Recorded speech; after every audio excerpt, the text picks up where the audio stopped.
Hey guys, welcome back. My name is Ivan. In this video, we're going to be going over what it is like to live here in Retiro, Antioquia. Now, I've been living here for about 2 years now, a little bit over 2 years. And in this video, we're going to be discussing my monthly expenses, the pros, the cons, which are very little. And as you can see, this is what I wake up to every single day. Not bad, right? And we are right now on the rooftop of my building, where we have playgrounds, barbecue areas, pool, jacuzzis, saunas, steam rooms, the whole 9 yards. So there's a lot going on in this community, a lot of new buildings going up. The city has grown tremendously in the last 2 years, and I want to share that with you guys. So if you're looking for a new place to call home here in Colombia, the Retiro might be the place for you. So let's not waste any time. Let's get into the video. And like always, don't forget to like, subscribe to the channel, and hit that notification. And let's jump into it, guys.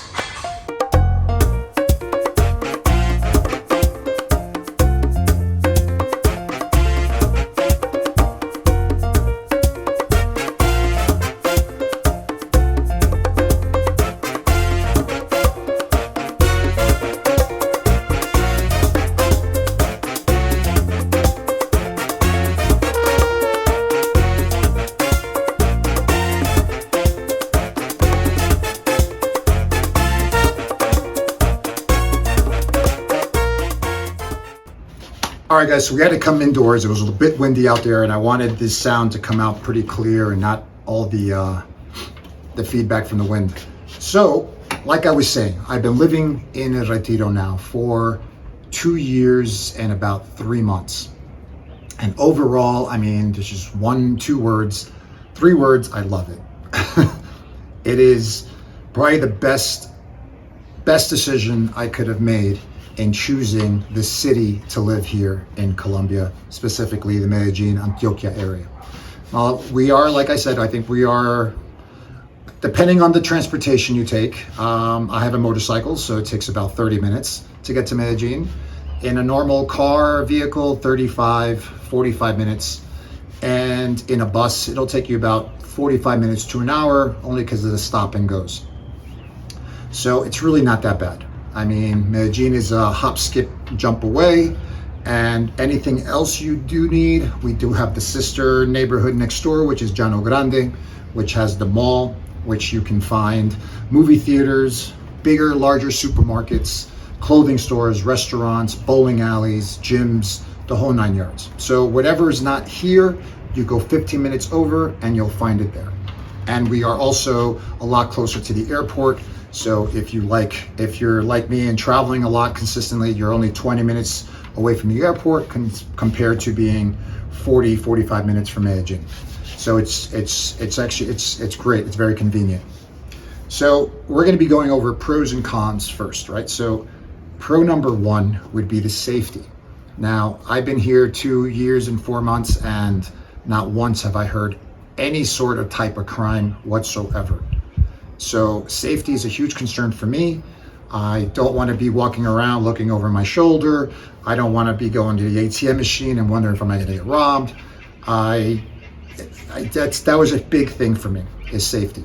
And this community is probably one of the safest that you will find here in Colombia overall. So that's definitely pro number one. Pro number two is going to be the nature, the beauty of just being here and enjoying the greenery, the mountains, the hiking trails, the rivers, the horseback riding. It's just overall amazing. So if you're that outdoorsy person and you don't want to be in the city, but you want to be close to the city, this is the neighborhood for you.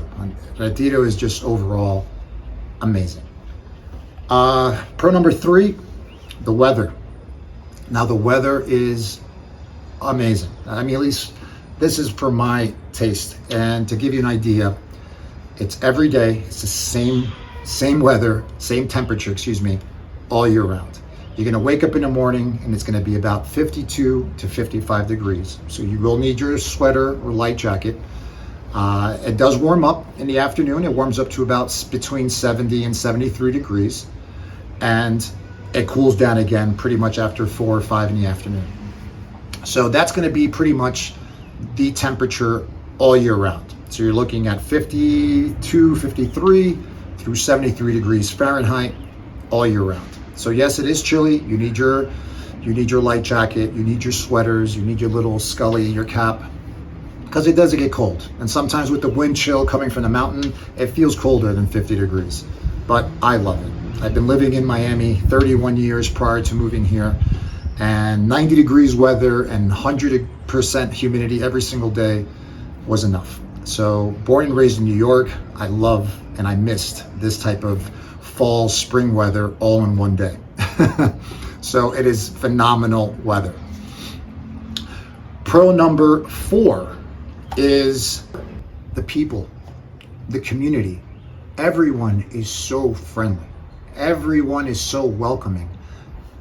There is no one that you will not pass by that will not say good morning, good afternoon, good night, thank you, God bless you, the whole 9 yards. Everyone is so welcoming since day one.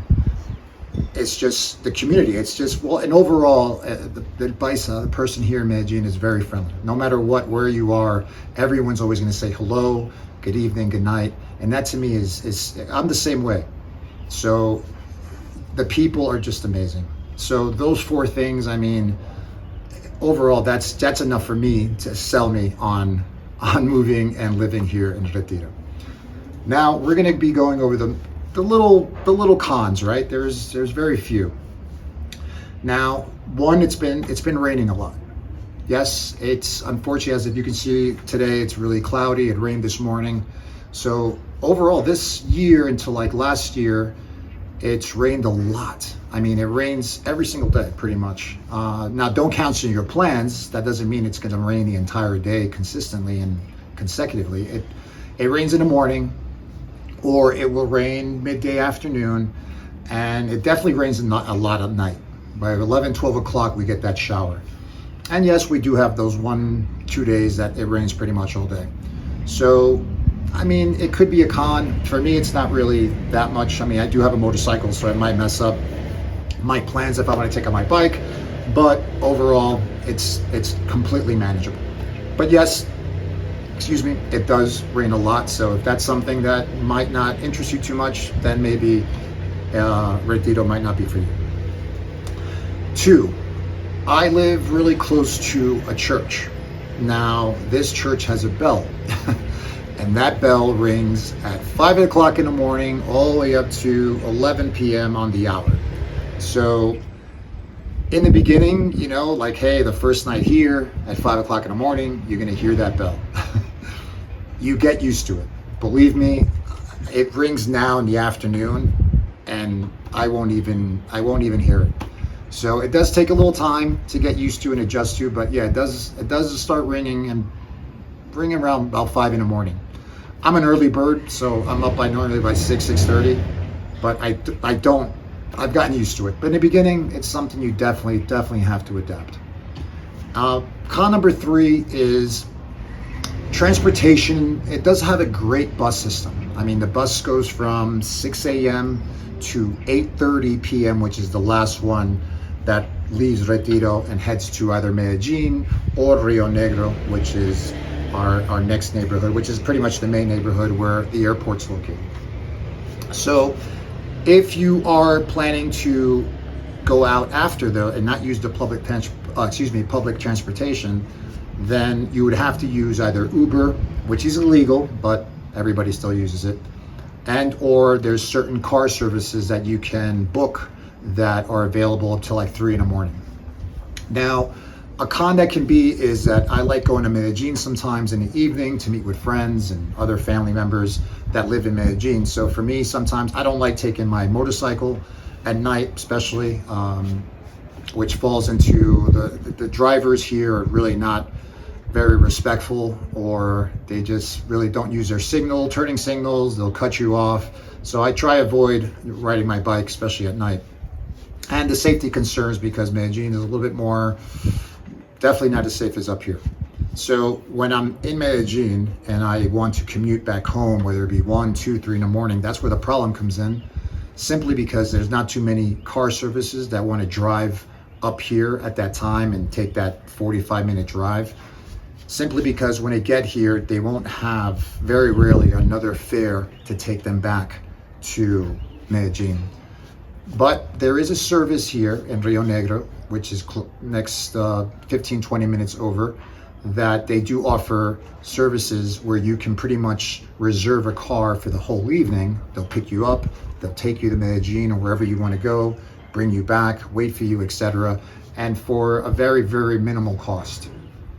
So yeah, it's a con, because sometimes if you don't have that service and you end up getting stuck in Medellín, and trying to get an Uber or to take you back home is going to be tough. So it could be a con here and there.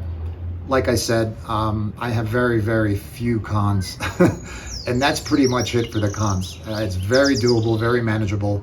So, but if you have your own vehicle, then it's completely fine, because if you're in your car, for me, for my safety and a motorcycle, it's not really, I find it too safe to be driving at night, simply because of the people not driving and respecting, especially motorcyclists, as much as safety as would be to be in a car.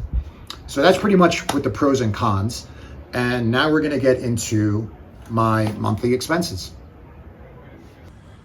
All right, so now the good stuff, right? How much do I spend on a monthly basis? Okay, now I live by myself with my 2 dogs. I have a 3-bedroom, 3-bathroom, 2-story duplex, laundry room, parking space, all the amenities that you saw on the rooftop, terrace, balcony, and I pay $700 a month. Now, the exchange rate has fluctuated up and down, so the dollar being a little weaker, it has become a little bit pricier, since I was paying about $650, but now with the exchange rate being the dollar being a little weaker, it got a little bit, the price went up a little bit, but not by much. So $700 for rent. I'll post up in here, if I say pesos, I'll translate in US dollars on the screen. And for my services, now my services, which are power, water, and gas, which is operated by a company called EPM. That's the company who handles your services. I pay roughly about 350,000 pesos a month on an average basis. Now, that is also based on a tier level. Every city has a tier, every barrio, every pueblo, every little community has a tier. This being, El Retiro falls in estrato, which is the level, 5, 6, depending if you're living in a condo, in a house, in a finca. So it might be 6 or it might be 5. Right here where we're currently living is level 5. So if you live on a level 2, 3, or 1, it's obviously going to be a lot cheaper. And even using the same amount of power, you'll still pay less because you're in a lower tier level. So that's how they kind of grade how much they're going to charge each apartment or each person living in a community. So roughly about 350,000 pesos on an average monthly basis. Then we have Wi-Fi, which is operated by a company called Tigo. That's the company that's based here in the building. And you have Claro, which is another company. You have Movie Star, which is another company. So in this case, it's Tigo, and I pay it's about $25, about 85,000 pesos on a monthly basis, right? And that pretty much stays the same. Then we have food, which I cook about, say, 90% of my meals at home. Now, I do eat out, some months I do eat out, lunch and dinner more consistently than I'll do cooking. It just pretty much depends on my mood. However, sometimes eating out turns out to be cheaper, believe it or not. There's places here in Retiro that you can eat for 20,000 pesos and you're getting a drink, you're getting protein, rice, salad, plantains, avocado, the whole 9 yards. So there's places where I go and I'll order lunch and dinner, take it to go, eat dinner later on. So what I spend on a monthly basis on food is about $300 a month. Now, if I'm going to go out more and eat out more than normal, more than usual, just add about another 100. So it'd probably be about 300 to 400, depending how many times I'm eating out compared to eating in. Then we have transportation. For my motorcycle, I don't spend too much in gas. So between gas for the motorcycle and taking the bus, add about, just to say, and I'm rounding off high, is another, let's say, another $100 for transportation. And then we have entertainment. Now, I really don't go out as much. I try to focus more on when I go traveling, and I'll do that more of my travel, but that's a whole different expense budget that I have. So for entertainment, and I would say miscellaneous things or things I want to buy, whether it be a shirt or going out or etc., just to say $200. And that's high, because that sometimes goes to 50, sometimes it's 100, and let's just say 200 to be on the just to give it. So we're going to add all that up, and we're going to get about roughly anywhere between $1,500 and $1,700 a month. That's pretty much the ballpark of what my average expenses are on a monthly basis. Now that is probably about, I would say, 4 times less than I was spending in Miami on a monthly basis, just to keep my head above water. So yeah, I'm saving a lot. And that $1,700 could actually be, mind you, I do live in a 3-bedroom, 3-bath. And I do that because I like the space, and I have 2 large dogs, and I do have a lot of visitors and family that come, so I have enough room to accommodate everyone and the dogs and myself.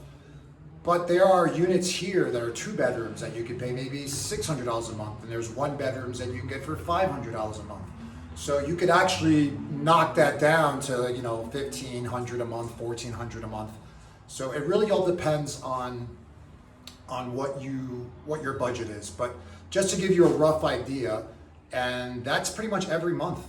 That's what it stays. It stays anywhere between $1,500 and $1,700, and that's including everything plus entertainment, and also my dog food, which I didn't mention, and transportation, etc. I do have insurance that's covered separately, but that falls on a different budget. So there you have it, guys. I mean, pretty much that's all my pros, that's all my cons, and that's how much I spend on a monthly basis. So if that's something that is in your price range, if you're a retiree or disabled, veteran, etc., and you're making 2,000 plus, I mean, you're living like a king down here. I mean, there's just no. Now, hey, can you spend more? Absolutely. Are there units that are more luxurious and more in the price for your end? Absolutely. There's a budget for everyone, but this is the budget that I wanted to stay in. I wanted to stay under 2,000, and 1,500, 1,700 was perfect because I do travel a lot and I do have a larger budget for that. So the 1,500 to 1,700 was perfect for me. Can I quench that down a little bit? Absolutely. Can I get a 1-bedroom and knock down 200? Sure, I can. So, can I squelch my entertainment and maybe going out to eat less than I would be spending maybe $1,300 a month?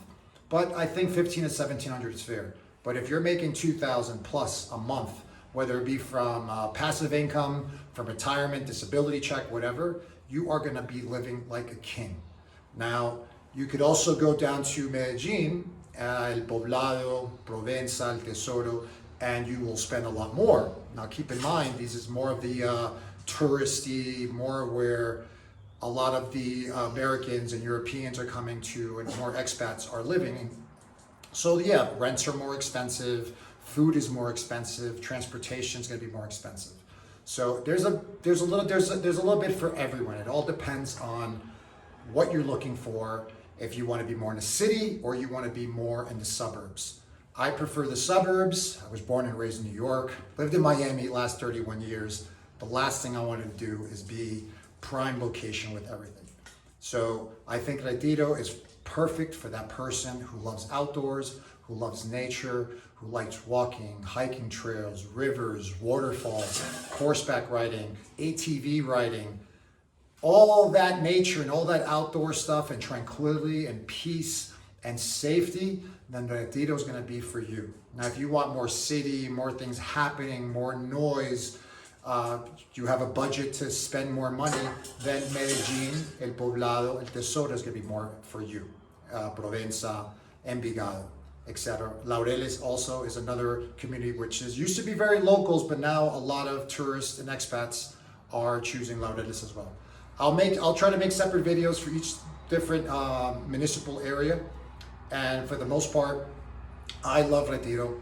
I would highly recommend, if you're looking for a place to live here in Medellín, then definitely check out Retiro.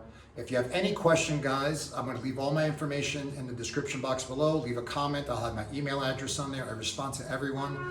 I do have another video that I put up about a year and a half ago that shows a lot of the landscaping and a lot more of the stuff in Retiro. I'm going to put that up here on the screen somewhere so you guys can check that out. And I also have another video of like restaurants and places to eat. I have a first edition. I haven't been able to do another one because there's been so much going on and so much traveling, but there's also been a lot new restaurants and a lot new places that have opened up. So the community is amazing. The park where the church is at, the square, there's every Saturday, once a month, one Saturday of the month, they do live music, they do entertainment, bands, etc. It's amazing. And actually lately, there's actually more events popping up where I wouldn't even notice. I kind of just hear the music and I go over and enjoy the afternoon or enjoy the evening. So it does have it has a little nightlife, you know, it has something to offer. It's not all quiet, but it's great overall, guys. So I hope you love this video, and I hope you smash that like. A lot of you guys watch it on TV, so if you guys put that little arrow up on your remote control and smash the like, it helps the video get out there, especially with the algorithm and whatnot. And like I said, if you have any questions, please leave a comment below. And thank you for watching, and I'll see you on the next video. Bye, guys.